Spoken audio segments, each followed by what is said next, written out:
सैन्य जसं पोटावर चालतं तसं कंपनी ही भांडवलावर चालते. त्यामुळेच जेव्हा बिझनेस एक्सपान्शनची वेळ येते तेव्हा पैसा कसा उभा करायचा हा प्रत्येक कंपनीसमोरचा महत्त्वाचा प्रश्न असतो. अशा वेळी काही कंपन्या या इक्विटी मार्केट म्हणजेच शेअर मार्केटची वाट पसंत करतात. दुसरीकडे या कंपन्यांमध्ये गुंतवणूक करण्याची संधी गुंतवणूकदारांनाही असते. त्यामुळेच इक्विटी ॲसेट क्लास म्हणजे नेमकं काय, यात गुंतवणूक करण्याचे राजमार्ग कोणते, तसंच इक्विटीमध्ये गुंतवणूक करताना काय हमखास करावं आणि काय आवर्जून टाळावं, जाणून घेऊया या एपिसोडमध्ये.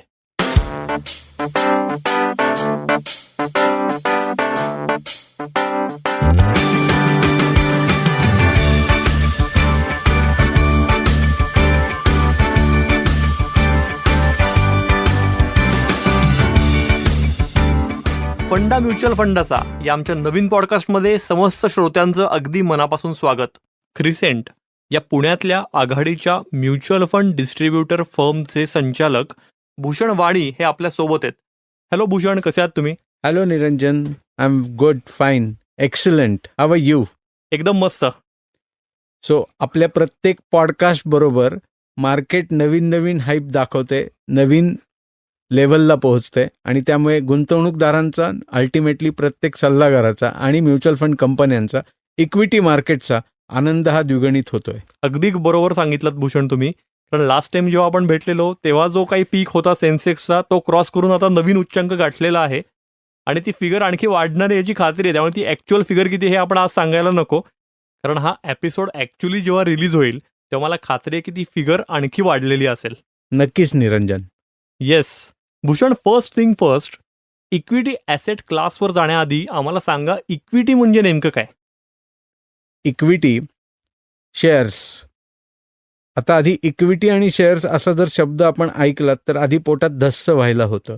पण खरंच इक्विटी म्हणजे काय हे जर समजून घेण्याचा प्रयत्न केला तर इक्विटी म्हणजे भागीदारी. आपण कुठल्याही व्यवसायात भागीदारी करतोय म्हणजे आपण त्या व्यवसायात गुंतवणूक करतोय, म्हणजेच त्याला आपण इक्विटी असे संबोधू शकतो.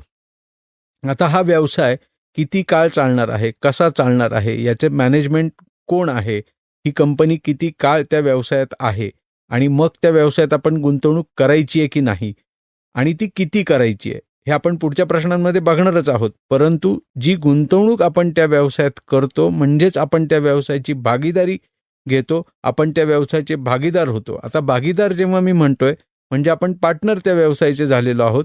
मग तो व्यवसाय ग्रो झाला आणि त्यातून जर प्रॉफिट तयार झाला तर आपण त्या प्रॉफिटचे हकदार असणार आहोत आणि जर त्या व्यवसायात नुकसान झालं तर त्या नुकसानाचे हकदार आपण असणार आहोत. सो इक्विटी किंवा भागीदारी याचाच अर्थ असा की जेव्हा आपण त्यात गुंतवणूक करतोय, कुठल्या कंपनीत गुंतवणूक करतोय, इक्विटीच्या माध्यमातून गुंतवणूक करतोय, म्हणजेच आपण त्या कंपनीचे पार्टनर बनतोय. पर्सेंटेज जे काही आपण गुंतवणूक करणार आहोत त्या पर्सेंटेजमध्ये आपली भागीदारी असणार आहे आणि त्या पर्सेंटेजप्रमाणे आपला प्रॉफिट म्हणजेच नफा किंवा आपलं नुकसान यावर अवलंबून असणार आहे. खूपच चांगली डेफिनेशन सांगितली तुम्ही. इक्विटी म्हणजे भागीदारी. थोडक्यात त्या कंपनीचे शेअर आपण घेतो, थोडक्यात त्या कंपनीचे भागीदारच होतो आपण एक प्रकारे. खरोखरच निरंजन. येस. सो मग इक्विटीमधून वेल्थ आणि ॲसेट कशी निर्माण करता येते? आता जसं मी मागच्या प्रश्नात तुम्हाला उत्तर दिलं की इक्विटी ही भागीदारी आहे, आपण कंपनीचे पार्टनर होणार आहोत. यात वेल्थ क्रिएट करताना नक्की एक सामान्य माणूस म्हणून आपण काय विचार केला पाहिजे. सो सामान्य माणूस म्हणून आपण प्रथमतः विचार करताना ज्या इक्विटी किंवा इक्विटी प्रकाराच्या इन्व्हेस्टमेंटमध्ये आपण जाणार आहोत तर तिथे आपल्याला जायचं आहे का, ती आपली मानसिकता आहे का आणि ती मानसिकता आपली तयार करताना ती कशी तयार झाली पाहिजे याकरताच आपल्याला एका चांगल्या गुंतवणूक सल्लागाराची गरज आहे. त्याच्याकडून आपल्याला इक्विटी आणि इक्विटीचे वेगवेगळे प्रकार हे समजून घ्यायचे, त्यातली रिस्क समजून घ्यायची आणि मग आपल्याला आपल्या मानसिकतेवर विजय मिळवायचा आहे. आणि जितका इझिली, कम्फर्टेबली आपण आपल्या मानसिकतेवर विजय मिळवू तेवढाच आपण इक्विटीमध्ये यशस्वी गुंतवणूकदार म्हणून पुढे येऊ. ओके. सो इक्विटी ॲसेट क्लासमध्ये गुंतवणूक करण्याचे कोणकोणते पर्याय आज भारतीय गुंतवणूकदारांपुढे आहेत? इक्विटी ॲसेट क्लासमध्ये वेगवेगळे पर्याय आहेत. पहिला पर्याय, एक तर आपण डायरेक्ट शेअर बाजारात जाऊन शेअर्स विकत घेऊ शकतो.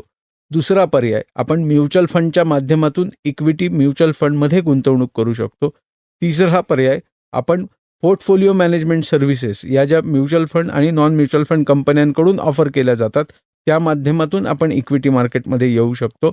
चौथा पर्याय अल्टरनेट इन्व्हेस्टमेंट फंड्स, ह्याच्या माध्यमातून आपण इक्विटी ॲसेट क्लासमध्ये गुंतवणूक करू शकतो. पाचवा पर्याय आपण डायरेक्टली कुठल्या तरी बिझनेसला भांडवल म्हणून पैसे देऊ शकतो ज्या कंपन्या भारतीय शेअर बाजारात लिस्टेड नाही आहेत, म्हणजेच आपण त्या कंपनीची भागीदारी घेतोय. तर अनलिस्टेड कंपन्यांमध्ये आपण इक्विटीमध्ये गुंतवणूक करू शकतो. आपण स्टार्टअपला फंडिंग करतोय, म्हणजे अल्टिमेटली आपण त्या व्यवसायात देखील त्याचा पार्ट आपण होतोय, त्याचा भागीदार आपण होतोय आणि त्याच्या सुखदुःखात आपण जातोय, म्हणजेच तोही इक्विटीचा एक प्रकार झाला. ओके, तुम्ही 5-6 प्रकार सांगितलेत, पण यातले सगळ्यात प्रचलित प्रकार हे 2 आहेत, जे तुम्ही सुरुवातीला 2 सांगितलेत, की एकतर शेअर मार्केटमध्ये गुंतवणूक करायची किंवा म्युच्युअल फंडात करायची. सो या दोन्हीची तुलना करता तुम्ही काय एक गुंतवणूक सल्लागार म्हणून सल्ला द्याल, की शेअर मार्केटमध्ये गुंतवणूक करावी का म्युच्युअल फंडात? सो शेअर मार्केट की म्युच्युअल फंड हा प्रश्न कायमच पडलेला आहे. पण ह्या प्रश्नाचा विचार करताना मी गुंतवणूकदार म्हणून काय स्टेजला आहे याचा अर्थ मी ह्यापूर्वी कशा प्रकारच्या गुंतवणूक प्रकारांमध्ये गुंतवणूक केलेली आहे. माझी गुंतवणूक करण्याची मानसिकता, गुंतवणुकीकडे बघण्याचा माझा कल हा कसा आहे हे आधी प्रथमतः समजून घेणं गरजेचं आहे. आणि मी जर कधीच कुठल्याही इक्विटी प्रकारामध्ये गुंतवणूक केली नसेल तर त्याला पर्याय म्हणून सुरुवात करताना मी इक्विटी म्युच्युअल फंडांच्या माध्यमातून सुरुवात करायची आहे. त्यातले प्रकार हळूहळू गुंतवणूकदार म्हणून गुंतवणूक सल्लागाराकडून हे समजून घ्यायचे आणि मग जसं माझा त्याच्यावर कॉन्फिडन्स वाढेल, एक इन्व्हेस्टर म्हणून माझा त्याच्याकडे बघण्याची पॉझिटिव्हिटी येईल, माझा कॉन्फिडन्स वाढेल, तसे मी डायरेक्ट इक्विटीकडे जायला देखील हरकत नक्की नाही. पण एक सामान्य माणूस जेव्हा गुंतवणूक करतोय, माझा सल्ला असा असेल की गुंतवणूक करताना आधी प्रायमा फेसी आपले जे फायनान्शियल गोल्स आहेत, आपल्या ज्या गरजा आहेत, त्या सगळ्या गरजांचे पैसे योग्य पद्धतीने प्लॅन करून आपली गुंतवणूक होतीये हे आधी समजून घ्या आणि मग उरलेला पैसा हा तुम्ही जर डायरेक्ट शेअर बाजारात किंवा डायरेक्ट इक्विटीमध्ये लावलात तर नक्की हरकत नाही. कारण आपले फायनान्शियल गोल्स आयुष्यातले मोठे असतात, त्याला लागणारा पैसा हा मोठा असतो आणि म्हणून त्याला माध्यम हे म्युच्युअल फंडचं जर निवडलं गेलं, कारण म्युच्युअल फंड हे असं माध्यम आहे की जिथे मला काम करायचं नाहीये, पॅसिव्ह मी फक्त इन्व्हेस्टर म्हणून राहणार आहे आणि ॲक्टिव्हली माझे पैसे हे मॅनेज केले जाणार आहेत आणि ज्याच्यात मला माझा फायदा होणार आहे. व्हेअरएज मी जेव्हा डायरेक्ट इक्विटीचा विचार करतोय तर मला रेग्युलरली ऑनगोईंग बेसिसवर एक गुंतवणूकदार म्हणून जागं राहून, सजग राहून त्या गुंतवणुकीकडे बघायचं आहे की आज शेअरचे भाव वर गेलेत का, मी लावलेल्या कंपन्यांचे भाव काय आहेत, त्याचे मॅनेजमेंट कोण आहेत, त्या कसं काम करतायत, त्यांची प्रॉडक्टिव्हिटी किती आहे, हे सगळं समजून घेण्याचं काम मला करावं लागतं इन्व्हेस्टर म्हणून, गुंतवणूकदार म्हणून. तर हेच आपण स्वतःवर अवलंबून न राहता किंवा तेवढा वेळ आज आपल्याकडे नाहीये, म्हणूनच आपल्याला म्युच्युअल फंड, इक्विटी म्युच्युअल फंडचा पर्याय हा उपलब्ध आहे. भारतात म्युच्युअल फंड कंपन्या गेली 30 वर्ष अविरत कार्य करतायत आणि उत्तमरित्या त्यांनी लोकांचे पैसे बनवलेत. तर हे आपण आपल्या फायनान्शियल गोल्सला निगडीत आपले सगळे गोल्स आखून त्याची व्यवस्थित मांडणी करून त्या फंडांकडे जर आपण गुंतवणूक केली आणि मग राहिलेल्या पैशात जर आपण डायरेक्ट इक्विटीचा पर्याय निवडला तर हरकत नाही. अच्छा, म्हणजे पहिल्यांदा आपले फायनान्शियल गोल्स काय आहेत, तर त्याच्या रिलेटेड ही इन्व्हेस्टमेंट ही म्युच्युअल फंडात करून त्याच्यानंतर तुम्ही शेअर मार्केटचा विचार हा करू शकता. प्रत्येक वेळी असंच केलं पाहिजे असं नाही, परंतु सामान्य माणसाला, सामान्य गुंतवणूकदाराला प्रत्येक गोष्टीची, प्रत्येक इन्व्हेस्टमेंटची, प्रत्येक कंपनीची माहिती असतेच असं नाही आणि म्हणूनच प्रायमा फेसी प्रथमतः त्याने गुंतवणूक करताना सुरुवातीला 2 वर्ष, 3 वर्ष, 5 वर्ष आधी ते प्रॉडक्ट टेस्ट करायचं आहे, आधी त्या गुंतवणूक प्रकारात यायचं आहे, स्वतःची भीती घालवायची आहे आणि म्हणून प्रथम प्रॉडक्ट हे म्युच्युअल फंड आहे आणि मग ग्रॅज्युअली तो कॉन्फिडन्स वाढला की मग आपण इक्विटी पर्यायामध्ये, डायरेक्ट शेअर्सच्या पर्यायामध्ये यायला नक्की हरकत नाही. ओके, सो आपण थोडंसं आता म्युच्युअल फंड विषयी आणि त्यातही इक्विटी म्युच्युअल फंड विषयी जाणून घेऊया की त्याच्यातही कारण असंख्य प्रकार असतात इक्विटी म्युच्युअल फंडात. तो याविषयी सांगाल थोडं? इक्विटी म्युच्युअल फंडांच्या प्रकाराचं जर आपल्याला माहिती घ्यायची झाल्यास, इक्विटी म्युच्युअल फंडात large cap mutual fund, mid cap mutual fund, small cap mutual fund, flexi cap mutual funds, multi cap mutual funds, balance advantage fund, hybrid fund and so on so fourth, म्हणजे thematic, sectoral असे असंख्य प्रकार available आहेत. पण हा कुठला प्रकार आपल्या गुंतवणुकीसाठी योग्य आहे, आपल्या फायनान्शियल गोलसाठी योग्य आहे, आपण किती काळाकरता ती गुंतवणूक करणार आहोत याच्यावर ते अवलंबून आहे. 1. 2. आपली मानसिकता. परत ती मानसिकता का महत्त्वाची आहे? कारण आपली मानसिकता आहे की आज मला गुंतवणूक करायची आहे, पण माझ्या खिशात समजा एक 10 लाख रुपये आहेत आणि माझी मानसिकता आहे की ते 10च्या 10 लाख रुपये मी बँक एफ डी प्रकारात किंवा डेट ह्या प्रकारात लावतोय. तर माझ्या खिशात पैसे आहेत, म्हणजे माझं ॲपेटाईट आहे, पण माझा विलिंगनेस नाही आहे पैसे टाकण्याचा. तर आपल्याला त्या दोन्ही गोष्टी समजून घेणं हे गरजेचं आहे आणि त्यानंतरच अशा सगळ्या ह्या म्युच्युअल फंडांचे जे प्रकार आहेत, जे large cap, mid cap, small cap, multi cap, flexi cap असे वेगवेगळे जे प्रकार आहेत, ते गुंतवणूक सल्लागाराकडून समजून घेऊन कुठल्या प्रकारांमध्ये गुंतवणूक केल्यानंतर माझं ॲसेटचं ॲलोकेशन, विभागणी ही व्यवस्थित होणार आहे आणि मला त्याचा उत्तम परतावा मिळणार आहे. त्याच्यासाठी मला किती काळ गुंतवणूक केली पाहिजे, किती काळ थांबलं पाहिजे, हे सगळं समजून घेऊन मग त्या पर्यायांचा अवलंब हा करायचा आहे आणि मग त्या गुंतवणुकीला पुढे जायचं आहे. येस, गुंतवणूक सल्लागाराचं महत्त्व तुम्ही परत एकदा अधोरेखित केलेलं आहे. कारण प्रकारच एवढे आहेत इक्विटी म्युच्युअल फंडात की त्याच्यामुळे गुंतवणूक सल्लागाराच्या सल्ल्यानं पुढे जाणं किंवा गुंतवणूक करणं हे केव्हाही चांगलं. मागच्या काही एपिसोड्समध्ये आपण लिक्विड, डेट आणि कमॉडिटी या ॲसेट क्लासविषयी जाणून घेतलं. त्यांच्या तुलनेत इक्विटी ॲसेट क्लासमधली गुंतवणूक ही अधिक परतावा देणारी ठरते का? नक्की असं सांगता येणार नाही. याचं कारण असं आहे, मी जर माझी गुंतवणूक ही 5 वर्ष, 7 वर्ष, 10 वर्ष म्हणजे त्याची वर्ष ठरवलेली आहेत. कुठला फायनान्शियल गोल, म्हणजे उदाहरणार्थ समजा माझ्या मुलाचं उच्च शिक्षण आहे आणि त्याला 15 वर्षांचा कालावधी हा माझ्याकडे उपलब्ध आहे. याच्यासाठी मी नेटाने, शांतपणे ती गुंतवणूक अविरत करत राहतोय. 15 वर्ष त्या गुंतवणुकीकडे बघत नाहीये. सिस्टमॅटिकली गुंतवणूक करतोय. आपण मागच्या एपिसोडमध्ये SIP बद्दलही जाणून घेतलं.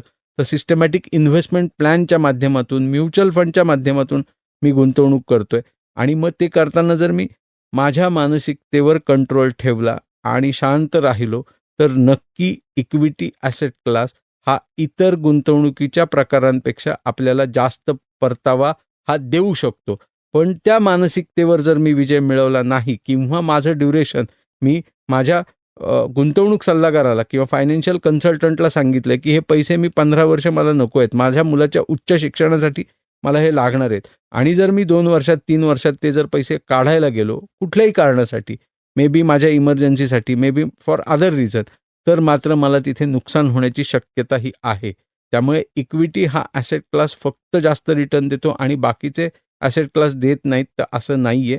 पण मला माझे गोल डिफाईन करून त्या गोलचं, फायनान्शियल गोलचं ड्युरेशन कुठेतरी फ्रीज करून, त्याची मांडणी करून, मग मी जर योग्य पर्यायांमध्ये गेलो आणि त्या काळापुरतं जर मी शांत राहिलो, तर मला डेफिनेटली इतर ॲसेटपेक्षा रिटर्न हा जास्त मिळणार आहे.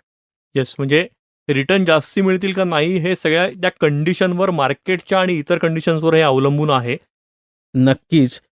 फक्त मार्केट कंडिशन असा त्यातला पार्ट नाही आहे. तर भारतीय अर्थव्यवस्था, त्यात चालणाऱ्या सगळ्या गोष्टी, म्हणजे वेगवेगळे सेक्टर्स असतील, वेगवेगळे बिझनेसेस असतील, त्या बिझनेसेसचा एकमेकांवर होणारा परिणाम असेल, हे सगळे परिणाम, RBI असेल, त्यानंतर रुपी डॉलर ह्याची फाईट असेल, क्रूड ऑइल असेल, अशा वेगवेगळ्या घटनांचा परिणाम हा इक्विटी मार्केटवर, भारतीय अर्थव्यवस्थेवर म्हणजेच इकॉनॉमीवर सलग आणि कायम घडत असतो. तर हा चढ उतार किंवा ह्यात होणारे बदल आणि ह्याचा इम्पॅक्ट हा म्युच्युअल फंडांवर, इक्विटी म्युच्युअल फंडांवर किंवा डायरेक्ट शेअर्सवर हा नक्की होणार आहे. पण म्हणूनच मी जर तो पर्याय हा लॉंगर ड्युरेशनसाठी जर निवडला आणि माझे लाँग टर्म फायनान्शियल गोल्स जे आहेत त्याच्यासाठी जर मी अविरतपणे गुंतवणूक करत राहिलो, तर माझं फायनान्शियल फ्रीडम नक्की अबाधित राहू शकतं आणि माझा प्रत्येक फायनान्शियल गोल, सामान्य गुंतवणूकदाराचा प्रत्येक फायनान्शियल गोल हा नक्की अचीव्ह होऊ शकतो. परफेक्ट. सो म्हणजे दीर्घ काळासाठी आणि सजगपणे गुंतवणूक केली तर इक्विटी ॲसेट क्लासमध्ये उत्तम परतावा हा मिळू शकतो. 100%. येस. आता एक शेवटचा प्रश्न, की इक्विटी ॲसेट क्लासच्या माध्यमातून वेल्थ क्रिएशनसाठी क्रिसेंटतर्फे कोणकोणत्या सेवा या पुरवल्या जातात? इक्विटी ॲसेट क्लासच्या माध्यमातून वेल्थ क्रिएशनसाठी क्रिसेंट वेल्थ प्लॅनर्स किंवा crescent mutual fund distributor private limited ही पुण्यातली अग्रगण्य कंपनी आहे. गेली 26 वर्ष अविरत या क्षेत्रात काम करते. 3,500 फॅमिलीजचा पोर्टफोलिओ इक्विटी किंवा वेगवेगळ्या फायनान्शियल गरजांसाठी हा क्रिसेंटतर्फे मॅनेज केला जातो. आज क्रिसेंटतर्फे 29 लोकांचं कुटुंब म्हणजे क्रिसेंटची टीम ही 29 लोकांची टीम आहे आणि ही सगळी टीम अविरतपणे कायमस्वरूपी लोकांच्या सेवेसाठी हजर असते. 1. 2. की आमच्याकडे येणारा इन्व्हेस्टर त्याला आधी ओव्हरऑल सगळं त्याचं बॅकग्राऊंड समजून घेऊन मग तो त्याचं सॅलरीचं बॅकग्राऊंड आहे, त्याची फॅमिली काय साईजची आहे, त्याच्या कुटुंबात किती लोक आहेत आणि मग त्याच्यावर जबाबदाऱ्या कुठल्या कुठल्या आहेत हे सगळं समजून घेऊन आणि मग त्यांनी कशा प्रकारे त्याचं प्लॅनिंग केलं पाहिजे त्या प्लॅनिंगविषयी त्याला पूर्ण माहिती देऊन त्याच्याकडे असणारा सगळा डाटा, त्याचा फायनान्शियल डाटा हा सगळा भरून घेऊन, म्हणजे आम्ही काही फायनान्शियल प्रोफाईल फॉर्म हे डिझाईन केले. मी मागच्याही काही एपिसोडमध्ये हे मेन्शन केलेलं होतं. आम्ही प्रोफाईल फॉर्म ज्याला म्हणतो हे प्रोफाईल फॉर्म डिझाईन केलेत, ज्याच्यात रिस्क प्रोफाईल फॉर्म, ज्याच्यात त्याला त्याची रिस्क घेण्याची मानसिकता, त्याच्यानंतर त्याचं इन्कम एक्सपेंडिचर, ॲसेट आणि असणाऱ्या आत्ताच्या लायबिलिटीज हे सगळ्याची मांडणी करून त्यानंतर त्याचे फायनान्शियल गोल्स कुठले आहेत त्याच्यासाठी आम्ही गोल मॅट्रिक्स नावाचं एक प्रोफायलर बनवलेलं आहे. तर ते गोल मॅट्रिक्स समजून घेऊन मग ते कुठले कुठले गोल्स आहेत त्या गोल्सला प्रायोरिटी देऊन हे सगळ्याची मांडणी करून त्याचं इन्शुरन्स कव्हरेज किती आहे आणि त्याचं कव्हरेज किती असलं पाहिजे, त्याचा इमर्जन्सी कॉर्पस किती असला पाहिजे. सो या प्रत्येकासाठी आम्ही एक वेगळं एक्सेल शीट तयार केलेलं आहे ज्याला आम्ही टोटल प्रोफाईल फॉर्म असं म्हणतो. हे फॉर्म जेव्हा भरून आम्ही सगळे लोकांकडून घेतो, ते सगळे फॉर्म भरून लोकांकडून जेव्हा येतात म्हणजेच प्रॉस्पेक्ट इन्व्हेस्टरकडून जेव्हा भरून येतात आणि मग त्यानंतर आम्ही त्या सगळ्या फॉर्मचं ॲनालिसिस करून मग त्याची गुंतवणूक कुठे असली पाहिजे, कशा प्रकारांमध्ये असली पाहिजे, इक्विटीमध्ये किती असली पाहिजे, डेटमध्ये किती असली पाहिजेत, या सगळ्याची मांडणी करून ते सगळं प्लॅनिंग रेडी करून म्हणजे तो फायनान्शियल प्लॅन रेडी करून परत त्या कुटुंबाची व्हिजिट घेऊन आयदर त्यांना आम्ही आमच्या ऑफिसला कम्फर्टेबल असेल तर बोलवतो किंवा त्यांच्या प्लेसला जाऊन ती पूर्ण त्यांना माहिती दिली जाते. ती माहिती पुरवताना मग आम्ही जो म्युच्युअल फंड सांगतोय तीच कंपनी का, तोच फंड का, याच्या पूरक आणखीन कुठले फंड बाजारात अवेलेबल आहेत, ते फंड आम्ही का सांगत नाही आहोत, ह्या सगळ्याची उत्तम माहिती ही दिली जाते आणि त्यानंतर तो गुंतवणूकदार तर तयार झाला तर त्याची इन्व्हेस्टमेंट ही करून घेतली जाते. आणि क्रिसेंटच्या माध्यमातून मला हे नक्की सांगायला आवडेल की क्रिसेंटकडे अगदी ₹500 महिना गुंतवणूक करणारी व्यक्ती ते 1,16,00,000 रुपये महिना गुंतवणूक करणारी व्यक्ती असा वेगवेगळा क्लायंट हा अवेलेबल आहे. आणि आम्ही कायम आव्हान असं करतो की क्रिसेंट हे लोकांना कायम सांगत आलंय की भारतीय अर्थव्यवस्थेला पैशाची गरज आहे. कायम आपण वर्ल्ड बँक किंवा जागतिक लोकांकडून, जागतिक इन्स्टिट्यूटकडून, फॉरेन इन्स्टिट्यूट इन्व्हेस्टरकडून येणाऱ्या पैशांवर अवलंबून न राहता जर भारतातल्या प्रत्येक नागरिकाने म्युच्युअल फंडच्या माध्यमातून अगदी ₹500 का महिना होईना जर इन्व्हेस्टमेंट करायला सुरुवात केली तर भारतीय अर्थव्यवस्थेची ताकद वाढेल, भारतीय व्यवसायांना मोठा पैसा मिळेल आणि ते व्यवसाय चांगले जॉब क्रिएट करू शकतील, जेणेकरून त्या जॉबमुळे लोकांची कुटुंब चालतील म्हणजेच लोक खर्च करतील. अल्टिमेटली हे इकॉनॉमीला सर्व्हायवलला आणि सस्टेन करण्यासाठी फायदेशीर ठरेल आणि हाच आपण परमार्थच्या स्वरूपात गुंतवणूक करून साध्य करू शकतो. हा परमार्थ आहे आणि स्वार्थ जेव्हा मला माझ्या इन्व्हेस्टमेंटचं रिटर्न मिळणार आहे हा माझा स्वार्थ आहे. म्हणजे गीतेत श्रीकृष्णाने जो कर्माचा सिद्धांत सांगितलेला आहे तो म्युच्युअल फंडच्या गुंतवणुकीच्या माध्यमातून आपण नक्की साध्य करू शकतो आणि हे क्रिसेंटतर्फे आम्ही कायम लोकांना सांगत असतो. मग भारतीय अर्थव्यवस्थेचे शिल्पकार बना, प्रत्येक गुंतवणूकदार म्हणून पुढे या, इकॉनॉमीला सपोर्ट करा, ती ग्रो करा, अल्टिमेटली आपण ऑटोमॅटिकली ग्रो होऊ. क्या बात है. तुम्ही अगदी योग्य शब्दांमध्ये एक्सप्लेन केलं की म्युच्युअल फंडात इन्व्हेस्टमेंट करून तुम्ही स्वार्थ आणि परमार्थ हा दोन्ही कशा प्रकारे साधू शकता आणि खरोखर भारतीय अर्थव्यवस्था ही बळकट त्या ह्यानी होऊ शकते. श्रोते हो, गुंतवणुकी संदर्भातल्या कुठल्याही सल्ल्यासाठी, मार्गदर्शनासाठी तुम्ही क्रिसेंटला अगदी हक्कानं संपर्क साधू शकता. त्यांचा नंबर प्लीज नोट डाऊन करून घ्या.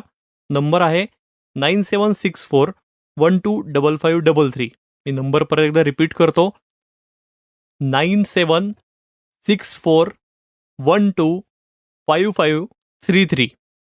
याशिवाय तुम्ही www.crescentmfd.com या त्यांच्या वेबसाईटलाही भेट देऊ शकता.